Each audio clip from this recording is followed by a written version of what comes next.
Nós estamos caminhando para o fim de uma série que ela tem mexido muito comigo. Eu preguei, acho que em 2022 ou 23, se eu não me engano, sobre esse tema, e foi uma única vez que eu preguei, acho que num culto de ceia. E aí, quando nós estávamos planejando, eu falei que eu queria muito transformar essa palavra numa série, Prisioneiros da Esperança.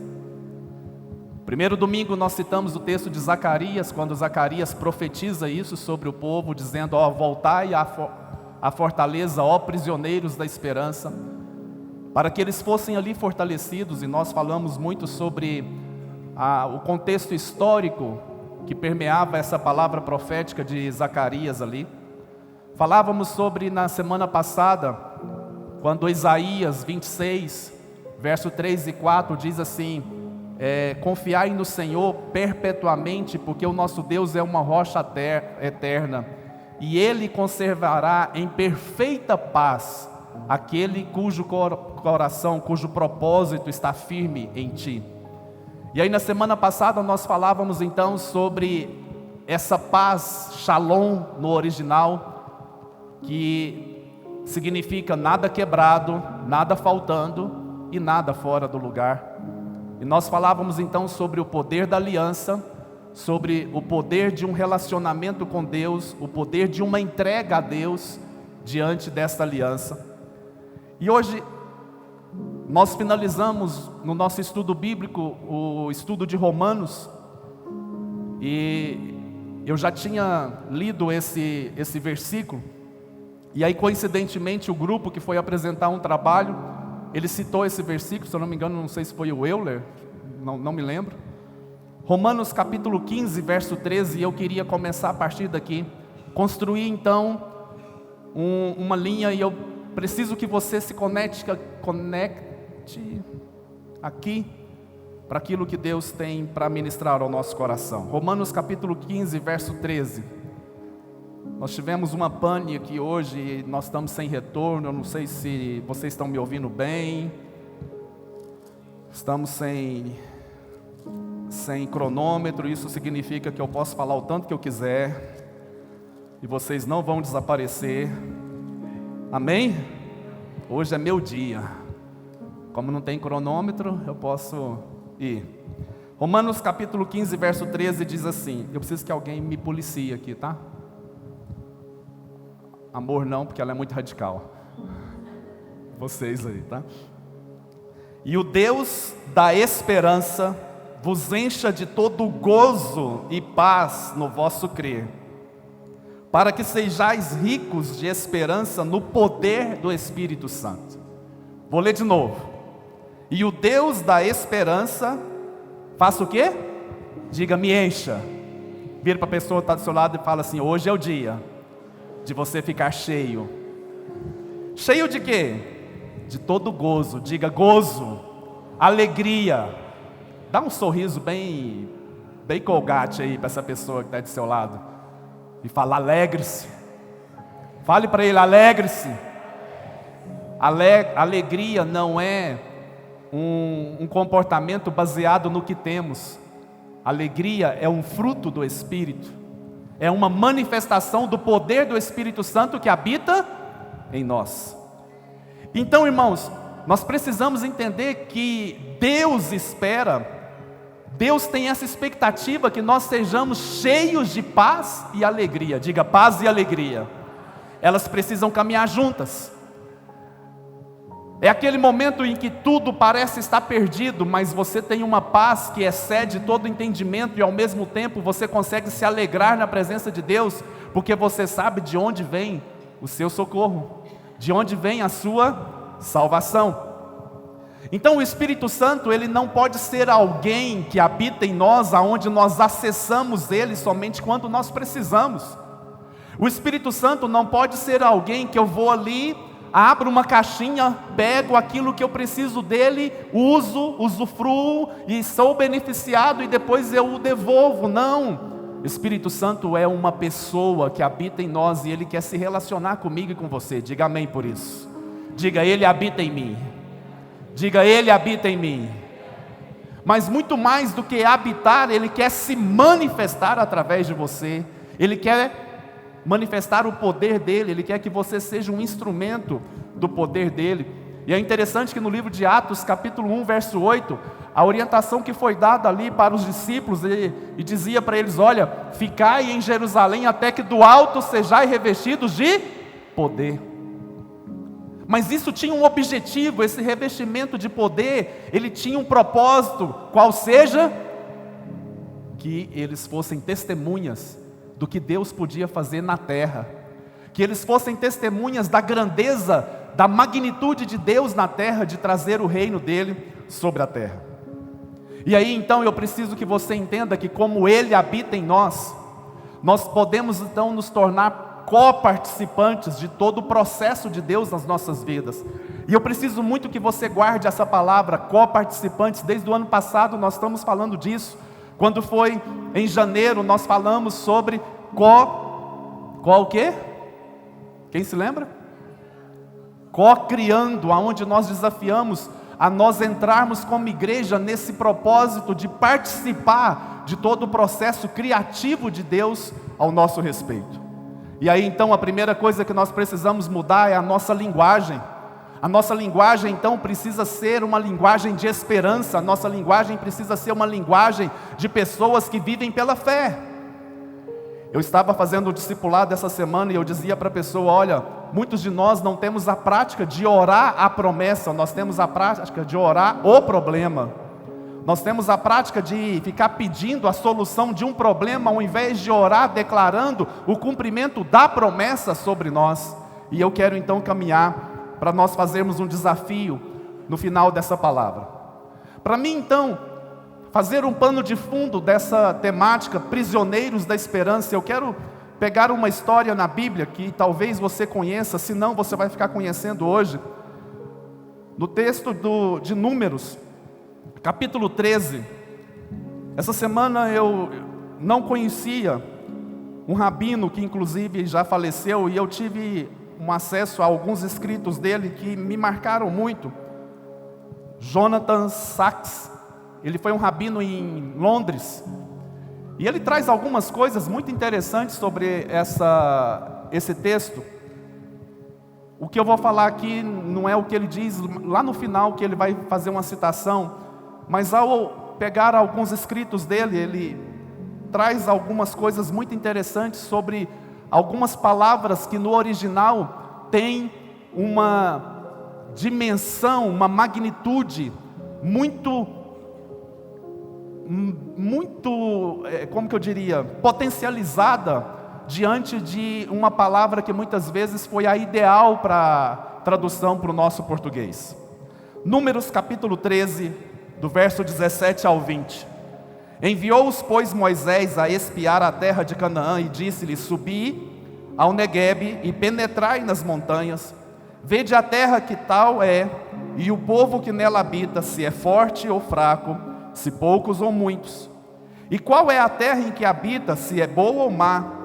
Que tais são as cidades em que habita, se em arraiais ou se em fortalezas? Também qual é a terra, se é fértil ou estéril, se nela há matas ou não? Tende ânimo e trazei do fruto da terra. Eram aqueles dias, os dias das primícias das uvas. Moisés, ele dá uma direção para que o povo, representado ali por 12 espias, um espia de cada tribo, fosse espiar a terra. E se você for lá para o versículo 25, diz assim: ao cabo de 40 dias. Quantos dias eles ficaram então espiando a terra?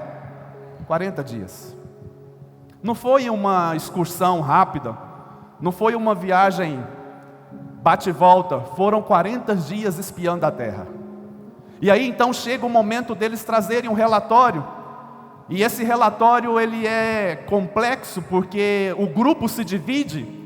E aí eu quero que você entenda que a minha intenção aqui é tentar instigar você a se posicionar em qual desses grupos você quer ficar. Você quer representar qual desses grupos?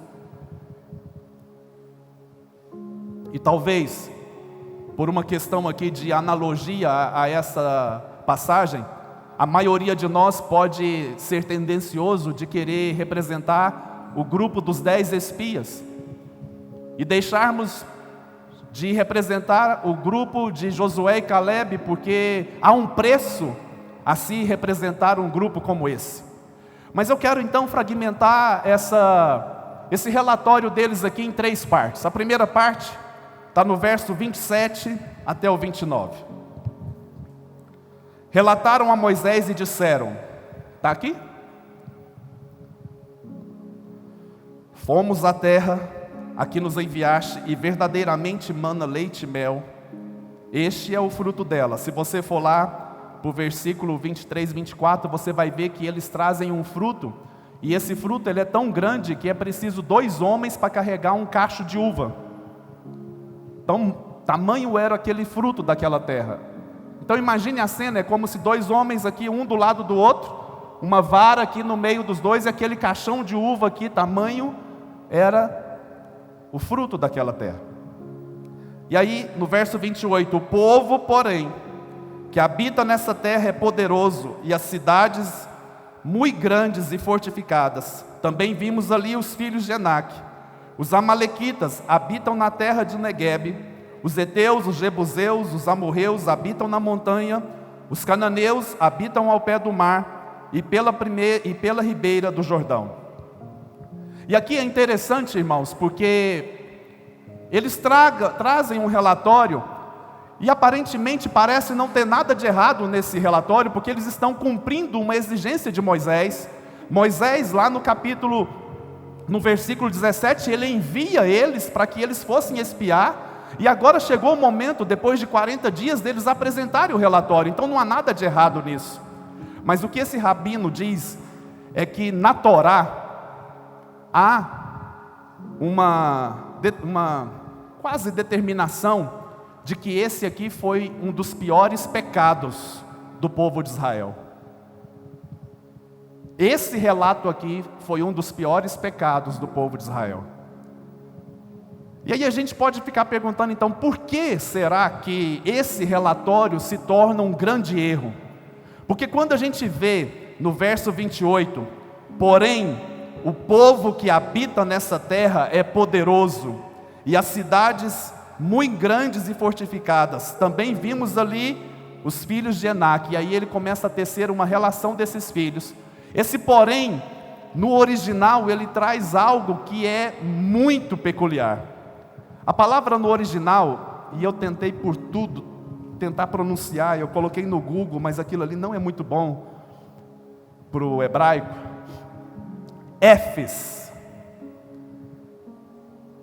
Essa palavra, porém, no original é éfes. Aquilo que é contrário, negação, nulo.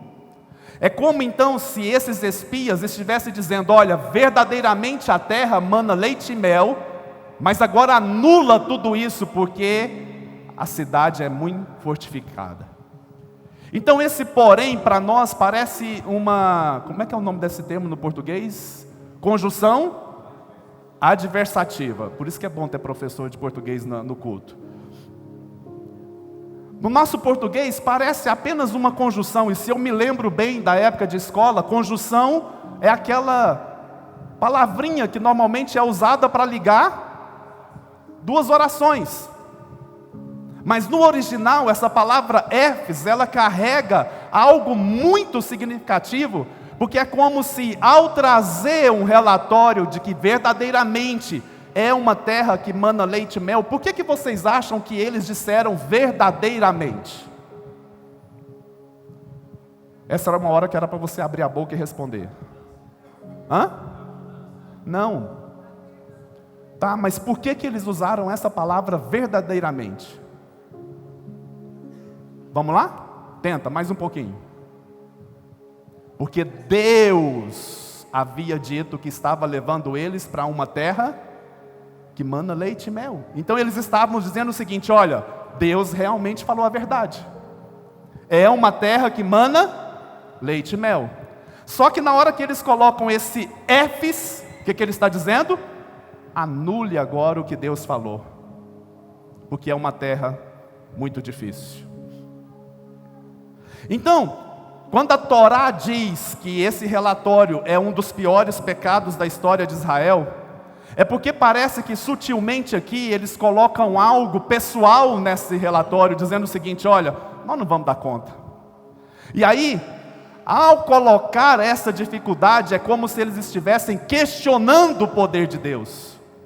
É como se eles estivessem dizendo: olha, o que Deus prometeu, legal, realmente manda leite e mel, mas esquece, é difícil demais, não vamos conseguir, não é possível, é muito difícil conquistar essa terra. E aí, eles deixam transparecer que a sua falta de fé e esperança é muito maior do que o poder e a promessa de Deus nas suas vidas. Os homens, os habitantes que ali habitam, são fortes demais para nós, são fortes demais para nós conquistarmos. Mas aí levanta um outro grupo, representado aqui nesse exato momento por Caleb, que ele diz o seguinte: eia, subamos, conquistamos a terra. Essa palavra eia no original é ailo, só que você não pronuncia o i, é como se você falasse, emendasse o alô. É como se ele viesse e falava assim: ei, levante-se, anime-se, nós vamos dar conta.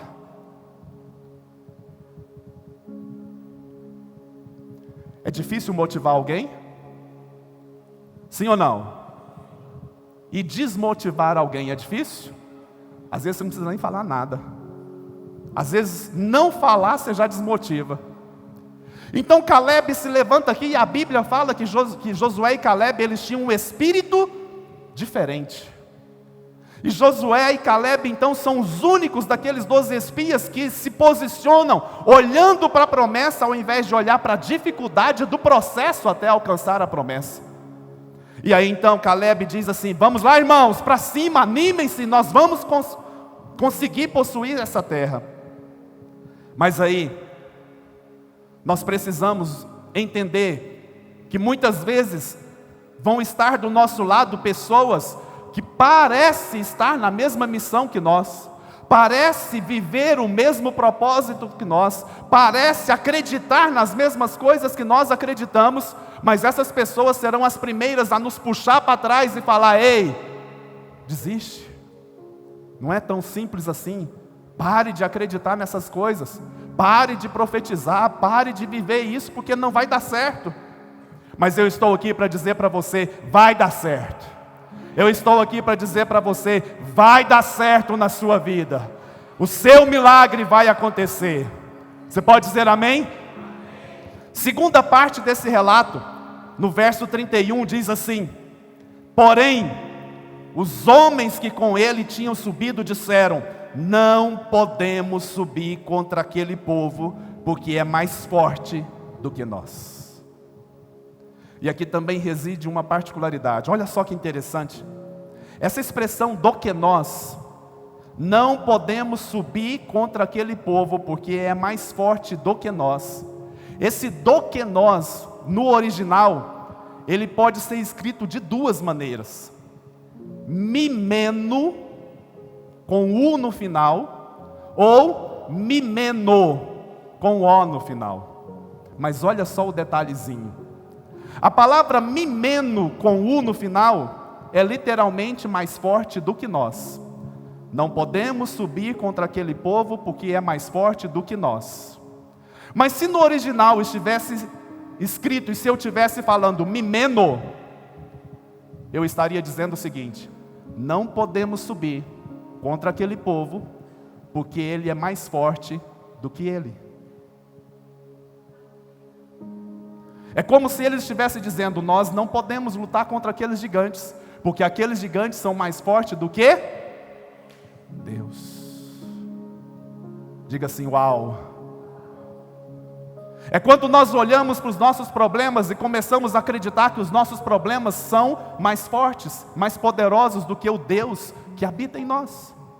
É quando nós damos a entender que os inimigos que estão nos resistindo, eles são mais poderosos do que o Deus a quem nós servimos. Deixa eu te dizer uma coisa: você é a igreja de Deus. Você é um formador de opinião. Há uma expectativa sobre o seu relato. Há uma expectativa sobre o relatório que você vai dizer. há uma expectativa sobre aquilo que você julga acreditar, o seu relatório vai determinar ânimo ou desânimo. O seu relatório vai influenciar pessoas para se animarem ou para desanimarem. De que lado que você quer estar? Terceira parte desse relato. Eles transformaram a terra que mana leite e mel em uma terra que devora os seus moradores. Olha só. Verso 32. E diante dos filhos de Israel, infamaram a terra, ou seja, trouxeram uma má fama sobre a terra, dizendo o seguinte: a terra pelo qual passamos a espiar, é terra que devora os seus moradores, e todo o povo que vimos nela são homens de grande estatura. Conhece aquelas pessoas que potencializam o problema? Conhece? Primeiro eles falam, verdadeiramente é uma terra que mana leite e mel. Agora eles estão dizendo o seguinte: a terra que fomos espiar é uma terra que devora os seus moradores. Olha só que interessante, irmãos. Os espias que chegaram com um relatório dizendo que verdadeiramente Deus estava certo, é uma terra, é uma promessa, é algo valioso. Agora eles estão dizendo: isso aqui é perigoso, não vale a pena lutar por isso, não vale a pena acreditar na promessa de Deus, nós vamos nos perder. E aí, olha só a palavra que eles colocam aqui: e todo o povo que vimos nela são homens de grande estatura. Será que era verdade? Será que todos os homens ali eram de grande estatura? O rabino, esse Jonathan Sacks que eu falei, ele não acredita nisso, porque depois lá na frente vai ter um versículo que fala: e vimos ali os gigantes que são os filhos de Enaque. Então aqui é uma potencialização do problema, é uma potencialização da luta, da dificuldade, é uma potencialização das tribulações que muitas vezes você está vivendo. E às vezes você usa a sua boca para verbalizar o problema. O problema existe, mas você potencializa o problema e você começa a dar muito mais glória para o problema do que para o Deus que pode resolver qualquer problema. Você pode dizer amém por isso? Mas quando nós olhamos, que aqui foi uma outra coisa que eu aprendi com esse rabino, ele se converteu ao cristianismo, e ele, depois da sua conversão ao cristianismo, ele passou a escrever vários artigos falando sobre o poder de Deus com o povo de Israel. Quando Moisés fala da terra que Deus estava dando por herança, a palavra, e eu não sei, não quero ousar aqui pronunciar ela de uma maneira fidedigna, eu não vou dar conta, mas aqui tem também duas maneiras de você pronunciar a palavra herança. Uma delas é lareshed, que eu acho que não pronuncia o D no final, lareshed. A palavra lareshed, ela deriva de um substantivo chamado morachá. É aquela herança que você tem que conquistar, é aquela herança que você se torna parceiro, é aquela herança que você não pode ficar sentado esperando, é aquela herança que quem te deu a autoridade para você ir lá e pegar o que ele te deu.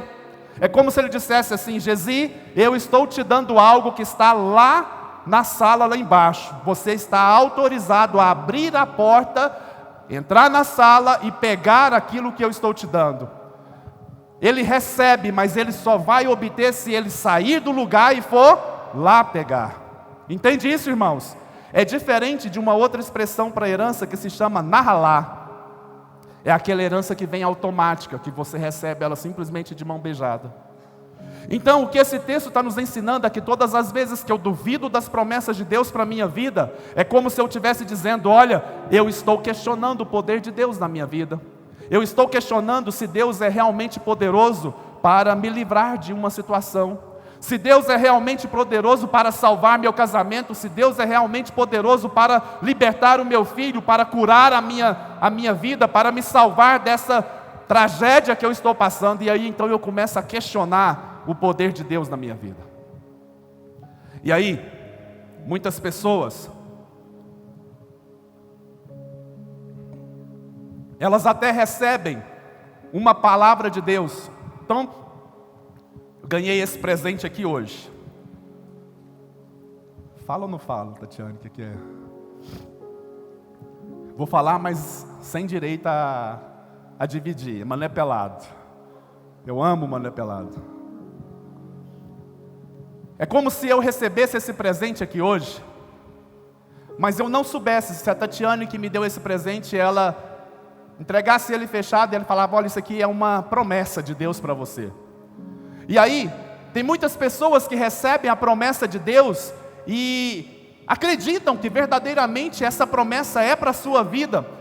E aí então essas pessoas, muitas vezes, elas começam a ficar tão focadas na promessa, não no sentido de viverem e de verem ela se materializar, mas elas se acomodam e de uma certa forma elas se paralisam.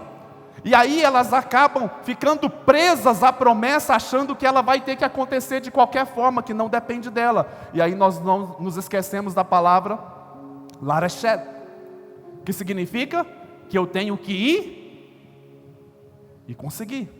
Então vem cá, meu ajudante. Eu preparei aqui uma encenação, me dá uma cadeira aí.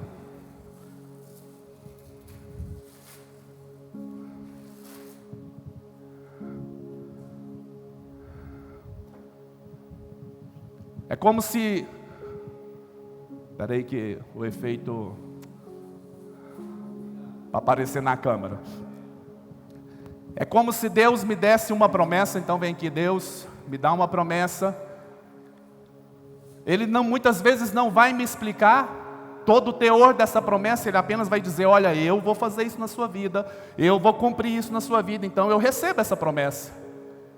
Mas eu não me preocupo em velar por essa promessa e em gerar essa promessa na presença de Deus, porque eu acho que o simples fato de ter recebido essa promessa, ela vai se cumprir.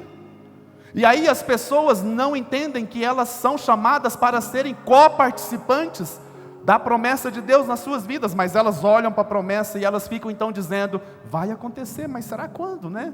E parece que o tempo vai passando, e aí o que vai acontecendo? Eu vou ficando preso a essa promessa, e eu vou ficando então paralisado a essa promessa. Eu recebi uma promessa, mas aquilo que era para ser bênção na minha vida, na verdade está fazendo o quê? Está fazendo o quê, irmãos? Está me prendendo. Aquilo está me fazendo, em muitos momentos, duvidar do poder de Deus. Sabe por quê? Todas as vezes que eu olho para a promessa e que eu não vejo ela cumprindo, eu começo a duvidar do poder de Deus na minha vida. E eu começo então a falar: será? Será que é verdade? E aí, porque eu começo a duvidar dessa palavra de Deus, da promessa de Deus, o que eu estou? Eu estou paralisado. Eu vou então permitindo, agora já sou eu vou me permitindo, sabe o quê? Que amarras vão me prendendo. E tem um texto de Hebreus capítulo 12 que fala assim: corramos com perseverança a carreira que nos está proposta, fazendo o quê? Desembaraçando-nos de todo o peso e do pecado que tenazmente nos assedia. E aí eu vou ficando tão aprisionado, porque eu estou olhando para uma promessa e acreditando que ela vem de mão beijada para mim e vai acontecer. Mas existe um texto em Hebreus, que quando eu li esse texto essa semana, eu falei: uau.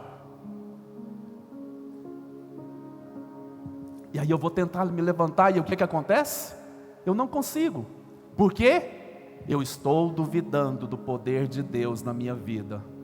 Porque eu olho para as promessas, eu olho para as dificuldades, e as dificuldades me aprisionaram. Os gigantes são maiores do que a promessa, no meu ponto de vista. E eu começo então a dizer: Deus não é tão poderoso para fazer essa promessa se cumprir. Então, quando a gente está falando prisioneiros da esperança, leva a minha promessa lá para frente, Vitor. Na verdade, o que esse texto está querendo nos dizer?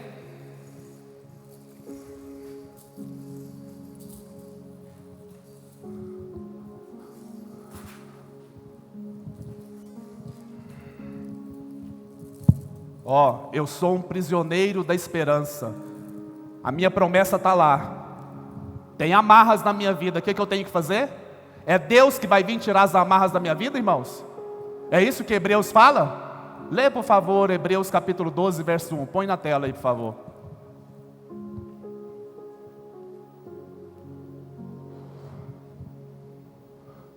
Portanto, também nós, uma vez que estamos rodeados de tão grande nuvem de testemunhas, olhe para o seu lado. Fale para o irmão que está do seu lado, olhe para mim. Fale, olhe para mim. E não me deixe desistir. Você é um canal de Deus para não me deixar desistir. Por quê? Olha só o que você vai fazer agora. Livremo-nos de tudo o que nos atrapalha. Isso aqui, o que eu tenho que fazer? Eu tenho que me livrar. É eu que tenho que tirar da minha vida. É pecado que precisa ser confessado. É posições que precisam ser abandonadas. São atitudes que eu preciso tomar, sabe para quê? Porque eu me torno um prisioneiro da esperança. Eu vou agora o quê? Corramos com perseverança o quê? Não era para arrebentar não, mas arrebentou. Eu vou correr até o meu propósito. Eu vou correr até o meu propósito. Eu não vou ficar sentado esperando acontecer. Eu vou correr, eu vou agir. Eu vou me tornar co-participante do propósito de Deus na minha vida. Guarde isso. Hebreus 6, 11 e 12. Olha o que esse texto diz. Esse texto, se possível, eu queria que você decorasse ele, que você colocasse ele gigante na sua casa.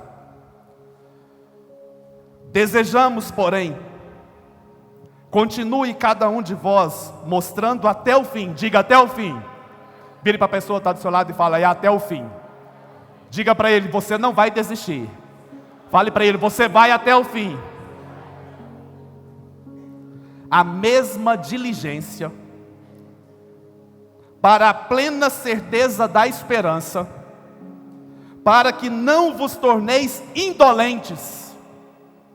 O que o autor de Hebreus está falando? Olha, você vai perseverar até o fim, com a mesma diligência. Diligência fala então do quê?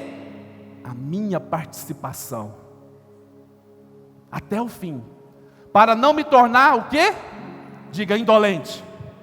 Sabe o que significa indolente? Preste atenção. Aquele que manifesta pouca vitalidade, que age com lentidão, preguiçoso e que não sente dor física. Está no Google. Isso aqui é o que o Google fala o que é indolente. Então o que o autor está falando é o seguinte, olha, para que não vos torneis indolentes, mas imitadores daqueles que pela fé e pela longanimidade herdam a promessa. Vem para cá. O que o autor está dizendo? Pare de preguiça. Pare de orgulho, de achar que você é o melhor de todos porque recebeu uma promessa e vai se cumprir de qualquer jeito. Alô! Subamos e conquistamos a promessa. Mas imitadores daqueles que pela fé herdam as promessas. É Deus falando, está aqui meu filho, porque você permaneceu firme até o fim, a promessa está se cumprindo na sua vida. Obrigado. Você pode dizer amém por isso? Olha só o que esse rabino, então, ele diz no artigo dele. E aí eu vou finalizar aqui. Otimismo é a crença de que as coisas irão melhorar. Uma pessoa otimista é aquela pessoa que acredita que as coisas vão melhorar. Não estou dizendo que é errado. Mas ele diz o seguinte: esperança é a crença de que juntos podemos melhorar as coisas. Você não gostou não? Porque eu amei essa frase. Eu vou colocar ela no meu quarto. Esperança é a crença de que juntos podemos melhorar as coisas. Juntos nós podemos melhorar as coisas. É ser um agente de esperança. Não é ficar sentado e esperar, é participar. Se Deus é por nós, nós podemos derrotar os nossos inimigos. Então, alô, subamos, levantemos, vamos conquistar a terra. Nós vamos possuir as promessas, nós vamos lutar, nós vamos vencer, porque se Deus é por nós, quem será contra nós? E aí então, eu quero propor um desafio para você. Se você não gosta de jejum, você está na igreja errada. Dá tempo de você mudar de igreja ainda. Mas esse jejum que eu vou fazer aqui, Rafael e Miguel, estamos juntos no jejum? Esse jejum que eu vou fazer aqui é um jejum diferente. Você não vai precisar deixar de comer nem de beber nada. Nos próximos 21 dias, nós vamos fazer um desafio. Nós vamos separar pelo menos 10 minutos da nossa vida, preferencialmente os primeiros 10 minutos da nossa vida, quando nós acordarmos. E nós só vamos, durante 21 dias, nós não vamos pedir nada para Deus. Nós só vamos declarar a promessa. É como se ao invés de eu pedir para Deus me curar de uma enfermidade, eu dissesse: Senhor, na cruz o Senhor já levou sobre si as minhas enfermidades, então eu recebo pela fé a minha cura, obrigado. Se ao invés de pedir para Deus abrir uma porta de emprego, é se eu dissesse: tudo aquilo que eu colocar as mãos vai prosperar. O Senhor é aquele que vai à minha frente, abre caminhos, abre portas que não existem. Então eu declaro isso na minha vida em nome de Jesus. É como se eu dissesse: olha, eu sou abençoado, eu já tenho a bênção de Deus manifesta na minha vida. Você não vai pedir nada, você só vai declarar a promessa. E eu quero então encerrar esse culto de hoje dizendo o seguinte: se você acredita que o Espírito Santo habita em você, se você acredita que o Espírito Santo mora em você, existe um poder para ser manifesto na sua vida. Existe um poder para se manifestar a partir de você. E aí nós então temos que nos alegrar, irmãos. Nós temos que nos regozijar na presença de Deus. E aí toda vez que eu falo sobre isso, eu me lembro da música da Cassiane. Não precisa cantar ela não, mas se cantasse ia ser bom. Está chorando, louve. Está sofrendo, louve. Com o quê? Com muito louvor. Deus vai à frente, abrindo caminhos, quebrando as correntes.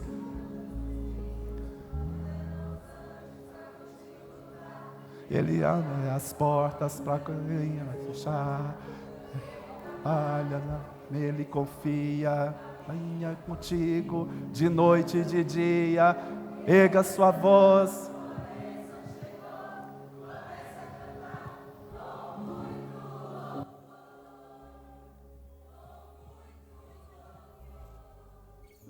Nós precisamos ser assim, irmãos. Nós precisamos ser pessoas que louvam a Deus mesmo quando está tudo complicado. Pessoas que se alegram mesmo quando está tudo difícil. Porque a alegria do Senhor é a nossa força. E enquanto nós nos alegramos, Ele trabalha por nós. Enquanto nós o louvamos, Ele trabalha por nós. Enquanto nós o louvamos, nós caminhamos, corremos a carreira que nos está proposta. Porque Ele é fiel, e Ele vai cumprir tudo aquilo que Ele te prometeu. Ele vai fazer chover na sua vida, Ele vai fazer chover na sua casa, Ele vai fazer manifestar o poder dEle sobre você, porque Ele é fiel. Fique de pé no seu lugar então. E eu quero encerrar lendo esse texto, Salmos capítulo 16, verso 11. Eu acho que da Cassiane é uma boa. Vamos lá, Gel. Põe no playback ali, ó. O Heitor já sabe, ele me conhece. Tu me farás ver os caminhos da vida. Na sua presença há plenitude de alegria. Na tua destra, delícias perpetuamente. Nós vamos cantar essa música, mas por favor, cante como crente. Cante como alguém que acredita. Como alguém que acredita que Deus está indo à frente, abrindo caminhos, que Deus está indo à frente, quebrando as cadeias. Primeiro, coloque a sua mão no seu coração e diga assim: eu decido aqui hoje ser co-participante das promessas de Deus. Eu decido aqui hoje agir. Eu não vou ficar sentado, eu vou agir, eu vou atrás, eu vou correr e eu vou conseguir, porque o Senhor é fiel, o Senhor é fiel. Você pode dizer amém?